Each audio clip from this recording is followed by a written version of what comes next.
रहे हैं, हम सबसे पहले देखेंगे हमारे कोर्स की आउटलाइन क्या है। आउटलाइन बताना जरूरी क्यों है? आउटलाइन बताना आपको जरूरी इसलिए है ताकि आपको पता हो कि ये सब चीजें हैं जो हम कोर्स में पढ़ने जा रहे हैं, या हमारी ये चीजें हैं जिन पे हमने फोकस करना है, ये इन चीजों को हमने बेहतर करना है तो हमारी इंग्लिश लैंग्वेज बेहतर हो जाएगी। अब आप में से बहुत से बच्चे कहते हैं कि पहला जो सवाल है, इंग्लिश सीखने का फायदा क्या है? देखो बेटा, इंग्लिश जो है वो एक ग्लोबल लैंग्वेज है, ठीक है। अब ग्लोबल लैंग्वेज कौन सी लैंग्वेज होती है? ऐसी लैंग्वेज जिससे पूरी दुनिया के लोग जिसमें कम्युनिकेट करते हो। आप कहीं भी रह रहे हैं, आप जर्मनी में हैं, अमेरिका में हैं, कनाडा में हैं, आप पाकिस्तान में हैं, आपको लोगों से कनेक्ट होने के लिए एक लैंग्वेज की जरूरत पड़ती है। वो कौन सी लैंग्वेज है जो कि पूरी दुनिया के लोगों में कॉमन है? वो इंग्लिश लैंग्वेज है। अब उस अगर हम उस कॉमन लैंग्वेज को नहीं सीखेंगे तो हम लोगों से दूर रह जाएंगे और दुनिया से पीछे रह जाएंगे। इसीलिए हमें इंग्लिश सीखनी है। आपको पता है, ऐसे लोग भी मुझे मिलते हैं जिनका अपनी फील्ड में इतना ज्यादा एक्सपीरियंस है कि हम लोग वो इमेजिन नहीं कर सकते, लेकिन वो क्यों पीछे हैं? क्योंकि उन्हें इंग्लिश नहीं आती, उन्हें पता ही नहीं हमें इंटरनेशनल क्लाइंट को कैसे रीच करना है। अच्छा जी, अब हम देखते हैं हमारे कोर्स आउटलाइन में होगा क्या क्या चीजें हम पढ़ेंगे। अच्छा, unlike to the all other platforms, आप कहते हैं आप तो यूट्यूब से भी इंग्लिश सीख सकते हैं, आप यूडेमी से भी सीख सकते हैं, आप पास बहुत सारे रिसोर्सेज हैं, आप किताबों से भी सीख सकते हैं। तो आप सीख क्यों नहीं पाते? जो सबसे पहला इशू है, यूट्यूब पे जो सारे कोर्सेज पड़े हैं वो किसी भी पाकिस्तानी के नहीं है, ठीक है। अगर हैं भी तो वो इस काबिल नहीं है कि आप उन्हें पढ़ के इंग्लिश सीख सको, उससे आपका एक्सेंट वगैरह हर चीज खराब होती है। Another thing is, all the Britishers, American, Canadian और the Indians, they aren't aware कि पाकिस्तानी स्टूडेंट को क्या इशू आते हैं या पाकिस्तानी एक्सेंट क्या है। किसी को नहीं पता ना कि हम पाकिस्तानी बोलते हैं तो हम डिफरेंट वेज को, सर्टन डिफरेंट तरीकों में, सर्टन वेज में एक लफ्ज को किस तरह से यूज करते हैं या किस तरह से बोलते हैं। दैट्स व्हाई आपको जरूरत है एक ऐसे बंदे की जिसने खुद स्ट्रगल की हो एक लैंग्वेज को सीखने में, ठीक है। अब फिर कल्चरल चेंज आ जाती है कि आपका कल्चर क्या है, बाहर का कल्चर क्या है। तो उस कल्चर का डिफरेंस जब आता है ना, तो उस कल्चरल डिफरेंस को भी आपने कवर अप करना होता है। और वो हम इंशाल्लाह सारी चीजें इस लेक्चर में सीखेंगे। सिर्फ ये नहीं होगा कि इस लेक्चर में हम आपको, मैं ये पढ़ा दूंगी कि आपने इंग्लिश कैसे बोलनी है, या मैं आपको ग्रामर पढ़ा दूंगी। नहीं, हम हर चीज सीखेंगे कि किस सर्टेन कॉन्टेक्स्ट में भी आपने लैंग्वेज कैसे इस्तेमाल करनी है। लेक्चर नंबर 1 में हम देखेंगे aims and objective of our course, कि हमारा एम क्या है। एक चीज हम पढ़ना शुरू करने लगे हैं तो उससे शुरू करने के बाद आखिर हमें करना क्या है, हमारा एम क्या है। फिर हम देखेंगे 7 C's ऑफ कम्युनिकेशन क्या है। लैंग्वेज के साथ ऐसे पिलर कौन से हैं जिन्हें आपको बनाना बहुत जरूरी है, ठीक है। फिर हम देखेंगे सेल्फ इंट्रोडक्शन का पार्ट 1। उसके बाद आफ्टर दैट लेक्चर नंबर 2 में हमारा फोकस शिफ्ट हो जाएगा ऑन प्रोनाउंसिएशन। प्रोनाउंसिएशन क्या है? प्रोनाउंसिएशन है हाउ टू साउंड करेक्टली। हमें पता है कि हमारे पास इंग्लिश में 26 अल्फाबेट्स हैं, ABCDEFGH। ये क्या है? ये आपके अल्फाबेट्स हैं। अब वो अल्फाबेट्स जो हैं उनसे मिलके ही वर्ड्स बनते हैं। अब उन अल्फाबेट्स के करेक्ट साउंड आपको आते होंगे तो क्या होगा कि आपके वर्ड्स के साउंड जो हैं वो ऑटोमेटिकली ठीक हो जाएंगे। अच्छा जी, फिर हम देखेंगे टंग ट्विस्टर्स क्या है। टंग ट्विस्टर्स क्या होते हैं कि हमने कुछ फिक्रे बना लिए हैं ऐसे जिन्हें आपको स्टडी करना पड़ता है, और उन्हें स्टडी करने के साथ ही उन्हें पढ़ते रहते हैं हम, तो उसका फायदा क्या होता है कि आपकी लैंग्वेज जो है वो फ्लुएंट हो जाती है, आपको बार बार चीजें बोल के प्रैक्टिस करने से जाती है। हम formal ways of spoken English में देखेंगे हाउ टू से thank you. Formal ways of spoken English सीखना क्यों भी है? इंग्लिश हमारी जबान नहीं है, हमें नहीं पता कि इंग्लिश लैंग्वेज को बोलने के क्या तरीके हैं, कौन सी जगह पे कौन सा लफ्ज इस्तेमाल करना चाहिए। तो ये हम किस में सीखेंगे? हम सीखेंगे formal ways of spoken English में, ठीक है। फिर सेल्फ इंट्रोडक्शन का हम पार्ट 2 देखेंगे। प्रोनाउंसिएशन एक्सरसाइज में हम साउंड ऑफ वर्ड्स करेंगे। आपको से कुछ मैं वर्ड्स दूंगी, उनकी आपने प्रैक्टिस करनी है। उससे क्या होगा कि आपकी इंग्लिश कम्युनिकेशन बेहतर होती चली जाएगी, आपकी वोकैबुलरी इंक्रीज होगी, आपको नए लफ्ज सुनने को देखने को मिलेंगे। लेक्चर नंबर 3 में हम देखते हैं इंग्लिश कम्युनिकेशन। हम पार्ट्स ऑफ स्पीच को देखेंगे। पार्ट्स ऑफ स्पीच क्या है, इंग्लिश लैंग्वेज में उनका यूज क्या है। हम टंग ट्विस्टर्स को देखेंगे। Formal ways of spoken English में हम देखेंगे हाउ टू से welcome as an answer to gratitude, or as an answer to or as a hospitality gesture. After that, we will study sounds of words as well. In lecture number 4, we will talk about English grammar in use. We will study noun, pronoun, and verb, and also their use in spoken English. And we will also study tongue twisters. After that, in formal ways of spoken English, we will discuss how to accept something in a formal manner. What are the ways to say yes? Formal ways हम क्यों सीख रहे हैं, ताकि for example अब आपने किसी 3 different बंदों का अलहदा अलहदा थैंक यू करना है, तो आप अगर सबको थैंक यू कहेंगे तो वो कितना बुरा लगेगा। रादर मैं क्या करूंगी, अगर एक बंदे को मैं कहती हूँ मच ओब्लाइज्ड, एक बंदे को मैं कहती हूँ थैंक यू सो मच, एक बंदे को कहती हूँ आई ओ यू वन, तो वो जो मैंने एक simple thank you thank you thank you सबको कहा था, उससे ये कितना डिफरेंट है और ये कितना बेहतर लगेगा। एक अच्छा कम्युनिकेटर वो होता है जिसे पता हो कि उसने एक बात को डिफरेंट वेज में कैसे करना है। आपको पता है कम्युनिकेशन भी एक आर्ट है, और कम्युनिकेशन जो है, अच्छा बच्चों एक आपको मैं यहाँ क्लियर कर दूं, कम्युनिकेशन जो है वो सिर्फ बोलना नहीं है। ठीक है, बहुत से लोग मैंने देखे हैं, बहुत से लोग वो अच्छे लिसनर नहीं होते। कम्युनिकेशन जो है वो टू वे ट्रैफिक है, कि आप जितनी बेहतर तरीके से उसे सुनते हैं उतना बेहतर तरीके से आप उसे बोल सकते हैं। ये वो लोगों के लिए जिन्हें मैं बार बार कहती हूँ कि आप लेक्चर की रिकॉर्डिंग सुने, तो वो कहते हैं फायदा क्या होगा उससे, आपकी सिर्फ स्पोकन नहीं होती बल्कि एज वेल एज आपकी लिसनिंग एबिलिटी भी बेहतर होती है, और लिसनिंग जो है वो हमारे कोर्स में इंक्लूडेड है। ठीक है, आफ्टर दैट लेक्चर नंबर 5 में इंग्लिश ग्रामर इन यूज देखेंगे, एडजेक्टिव एडवर्ब और प्रपोजिशन की बात करेंगे। Will also study introduction to the tenses. All of you knows that tenses are the types of sentences segregately on the basis of time, past, present, and future. So we'll study tenses. After that, we'll talk about how to say no. Saying no is also an art. After that, in pronunciation exercise, we'll study sounds of words. Okay. Then in lecture number 6, we'll study English grammar in use and freelancing as well. Those who are always saying that you can't earn anything with vowel language. So just let me tell you that as compared to my other careers, I started my career as a freelancer and I reached Carrot 5. But at that point, I realized that graphic designing is not for myself. Then I switched back to my field, which is English language. क्यों? क्योंकि मेरी degree जो है वो English में है। अगर आपको पता हो कि मेरा BS English language and literature में है और मेरा एमफिल अप्लाइड लिंग्विस्टिक्स में है, जिसे हम कहते हैं कि लैंग्वेज इन यूज, कि आपने किस तरह से लैंग्वेज इस्तेमाल करनी है।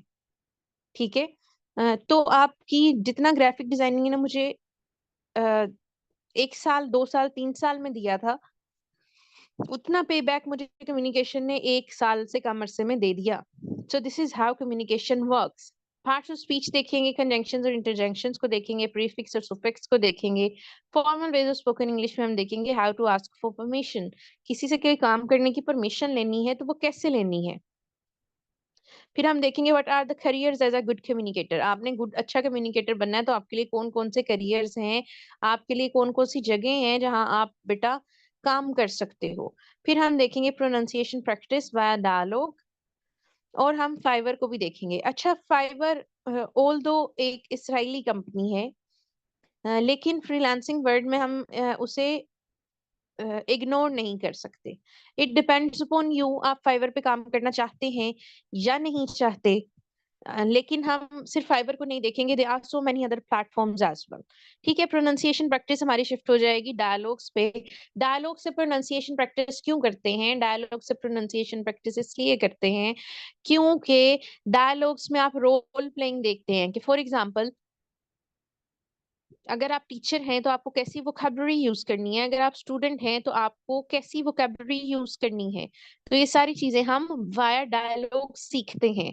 फिर हम टेंसेस, नेक्स्ट लेक्चर नंबर 7 में हमारा फोकस होगा टेंसेस और फ्रीलांसिंग पे। हम देखेंगे प्रेजेंट टेंस क्या है, उसकी टाइप्स क्या हैं, what is past tense and what are the types of past tense, and in formal ways of spoken English will study how to start a communication. किसी से बात शुरू करना भी एक आर्ट है, उस आर्ट को हम इस लेक्चर में सीखेंगे। फ्रीलांसिंग प्लेटफॉर्म में we will study LinkedIn. They are in Pakistani market, people usually ignore LinkedIn. But let me tell you that you're like if you are working in IT sector, almost in 90% of jobs are on LinkedIn. If you have a good LinkedIn profile, that thing worked out, not only as your resume, but as well as your portfolio. Acha. After that, we'll practice pronunciation via dialogue. And in section number 8, we'll talk about future tense. कि future tense किस तरह से, future tense क्या है, future tense की types क्या है, formal ways of spoken English क्या है, conversation पॉजिटिव नोट पे हम किस तरह से एंड कर सकते हैं। किसी से हमने बात एंड करनी है तो उसे बहुत पॉजिटिव नोट पे हम किस तरह से एंड कर सकते हैं। फिर हम देखेंगे what are the auxiliaries in English language. English language में कौन कौन सी एक्सिलरीज हैं। फ्रीलांसिंग प्लेटफॉर्म में हम amazon एंड यूट्यूब को देखेंगे कि amazon और यूट्यूब क्या है, उनके क्या एल्गोरिदम्स हैं और वो किस तरह से हम स्पोकन एक्सपर्ट होके उनका यूज कर सकते हैं। प्रोनाउंसिएशन प्रैक्टिस हम करेंगे bye dialogue. Lecture number 9 is far more important. We will check about vocabulary building and types of sentences. हम देखेंगे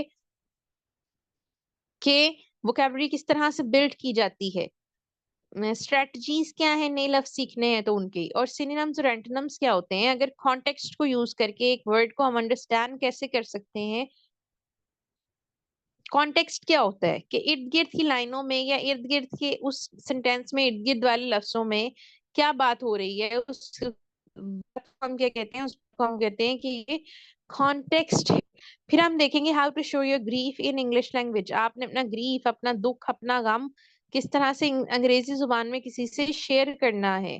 फॉर एग्जाम्पल आप हर वक्त ये तो नहीं ना कह सकते कि you are like I am feeling sad. तो उस फीलिंग सैड को खत्म करने के लिए आपको कुछ लफ्ज ऐसे चाहिए जिनसे आप अप्रोप्रिएटली अपने अ, अपनी सिचुएशन बयान कर सकते हैं। For example if I am not feeling good I can say I am feeling under the weather.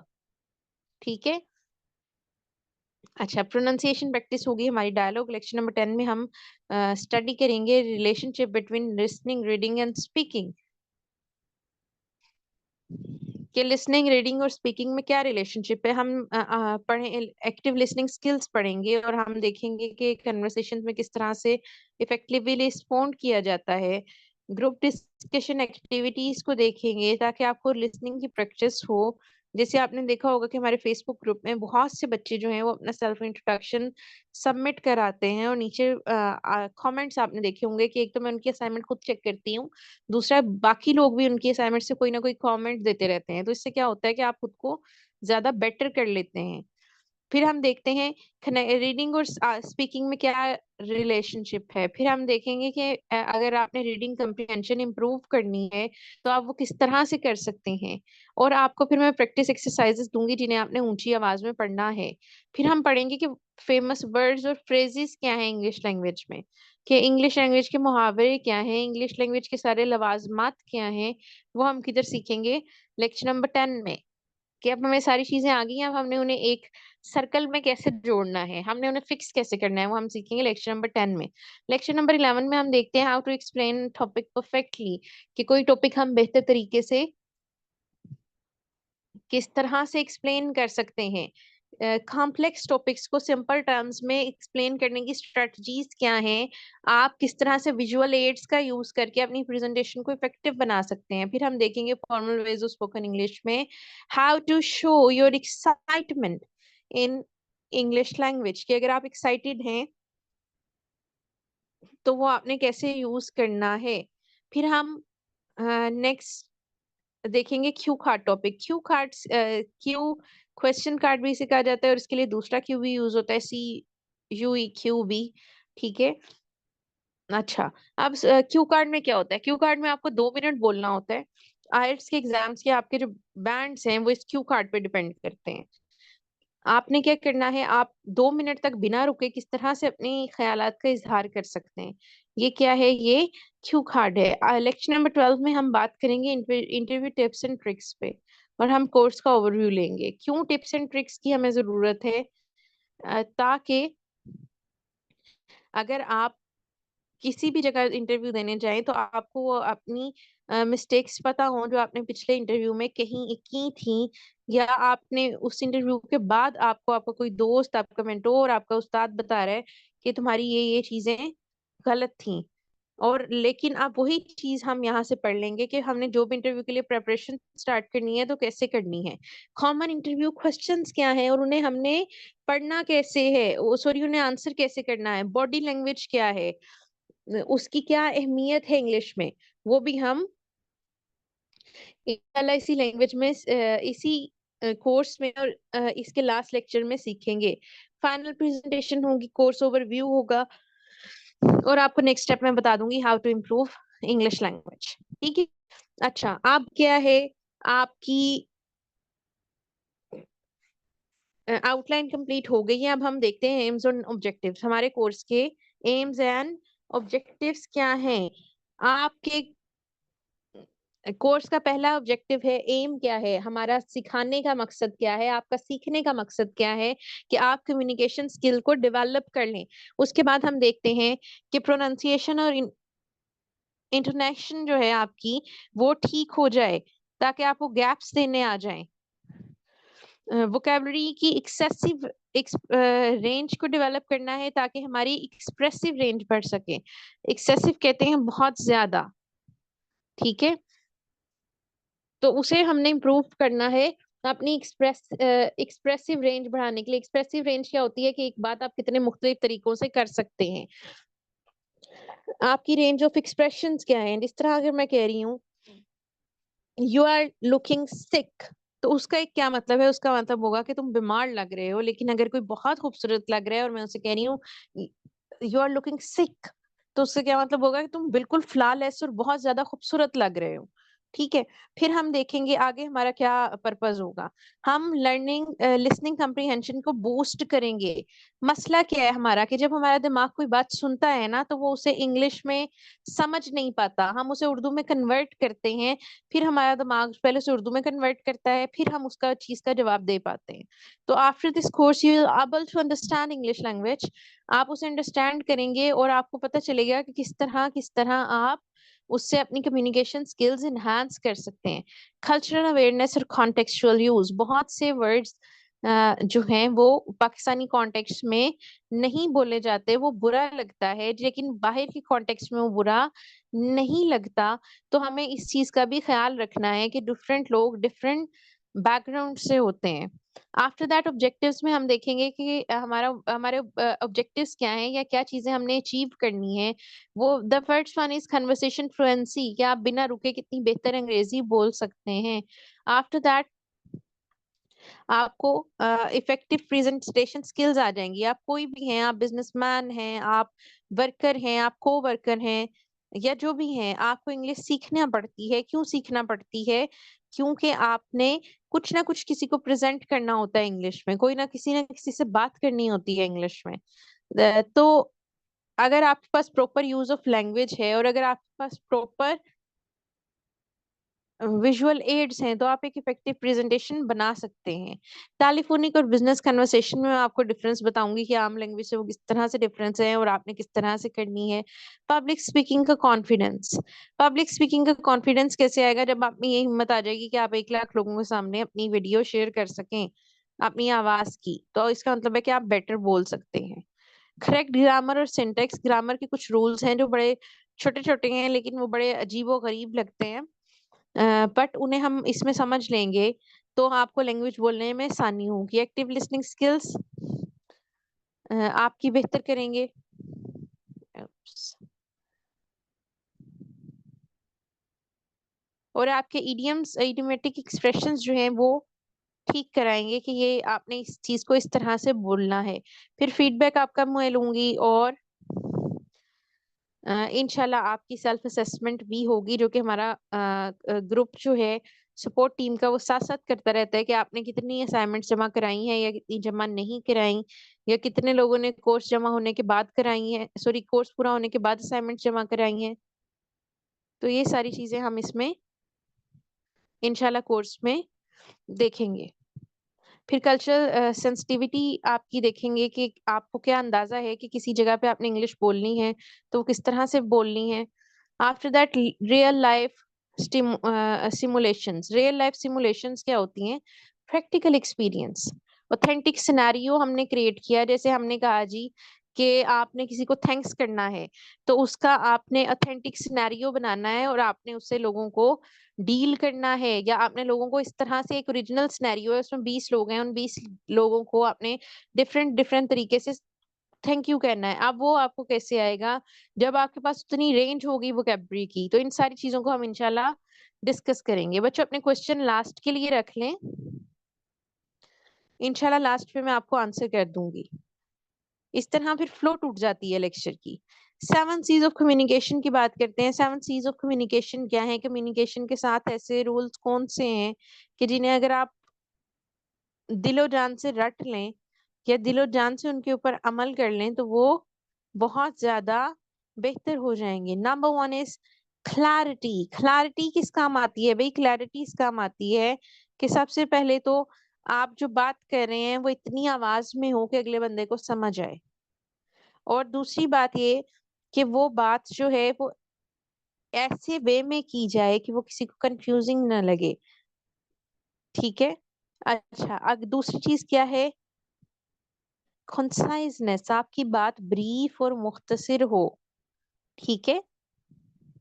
Consideration. Consideration एक बहुत इंपॉर्टेंट सी है। कंसिडरेशन है कि आप जब किसी बंदे से बात कर रहे हैं तो आप उसके जज्बात का ख्याल रख के बात करें। ठीक है। अच्छा, कंप्लीटनेस क्या है? आपकी लैंग्वेज ग्रामेटिकली भी ठीक हो, आपकी प्रोनाउंसिएशन भी ठीक हो, आपका बैलेंस भी ठीक हो, आपको कल्चरल सेंसिटिविटी भी आती हो, तब आप क्या रीच कर लेते हो? आप कंप्लीटनेस को रीच कर लेते हो। अब फिर आती है क्यूरोसिटी, सॉरी कर्टसी। कर्टसी ये है कि जो ऐसा बंदा जो जिस लेवल पे है उससे हम उसी जबान में बात करें। कैसे? जिस तरह फॉर एग्जांपल आपके घर में काम करने वाली जो आती हैं, अगर आप उनसे अंग्रेजी में बात करने लग जाएं तो उन्हें समझ नहीं आएगी। तो कर्टसी क्या है कि आप उनसे बेहतर तरीके से बात करें उस वे में जिसमें वो समझ सकें।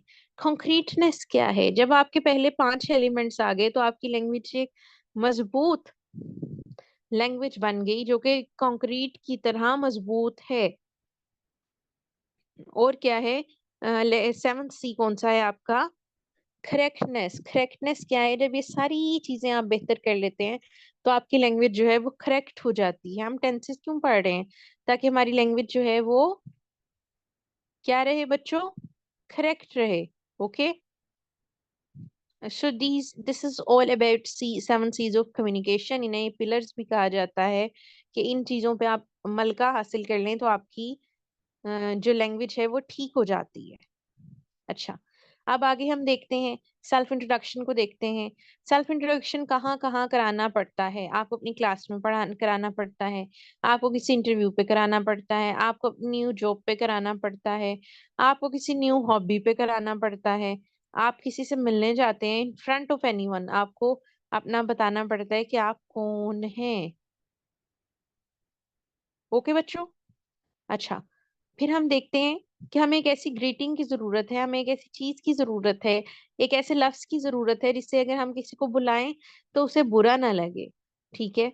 जैसे अब वो वर्ड मुस्लिम्स के लिए क्या है? अस्सलामु अलैकुम। लेकिन वही अगर क्रिश्चियन है या कोई है तो हम उन्हें क्या कहते हैं?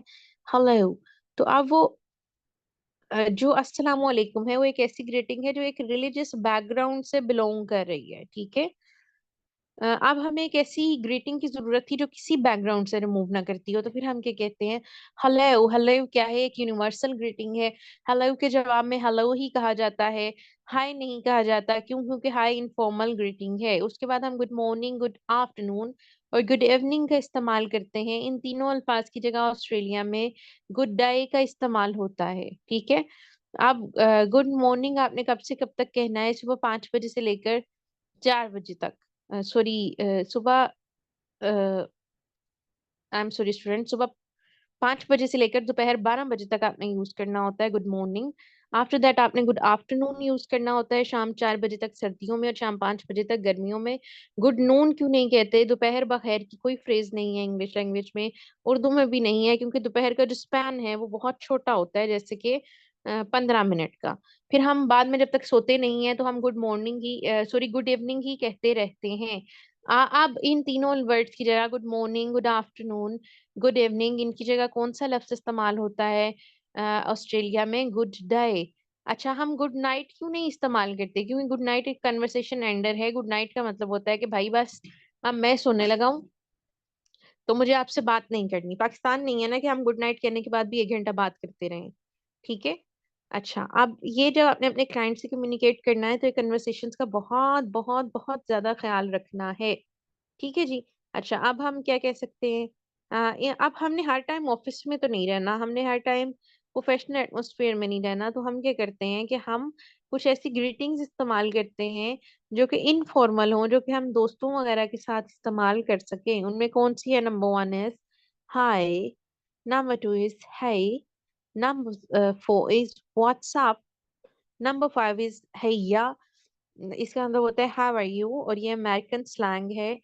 व्हाट्स गुड, कैसे हो, ये भी अमेरिका का है। और ये सारी ग्रीटिंग्स क्या हैं? ये इनफॉर्मल हैं। ओके। उसके बाद हम देखते हैं, आपने अपना नेम किसी को बताना हो तो क्या आप कह सकते हैं? I am this. आप, अच्छा बच्चों, ये जो अल्फाबेट आई है जिसे आप आई पढ़ते हैं, इसे आई नहीं पढ़ना, इसका असली नाम क्या है? आई। ठीक है। और इसके इसको आई क्या है? EYE आई, जो आपकी आंख है ना वो आई है। ये क्या है? This is I. आप कह सकते हैं आई एम, या आप दोनों वर्ड्स को आपस में मिला सकते हैं, तो क्या बन जाएगा? आई एम बन जाएगा। लाइक आप दो चीजों को हमने इकट्ठा कर लिया। इसी तरह अगर आपके नेम में माई नेम इज दिया आ रहा है तो आप नेम और इस को आपस में मिला लें और कहें माई नेम। ठीक है। अब दिस इज कब इस्तेमाल होता है? दिस इज जो है वो टेलीफोनिक कन्वर्सेशंस के लिए इस्तेमाल होता है। फॉर एग्जांपल, आपने देखा होगा, आपने TCS फोन किया तो वो कॉल उठाते हैं और वो कहते हैं hello madam, I am this from TCS, how may I can help you. तो ये दिस इज जो है ये वहां यूज होता है। Okay. Alright student, that's all for today. अब आपको कोई क्वेश्चन है तो पूछ ले।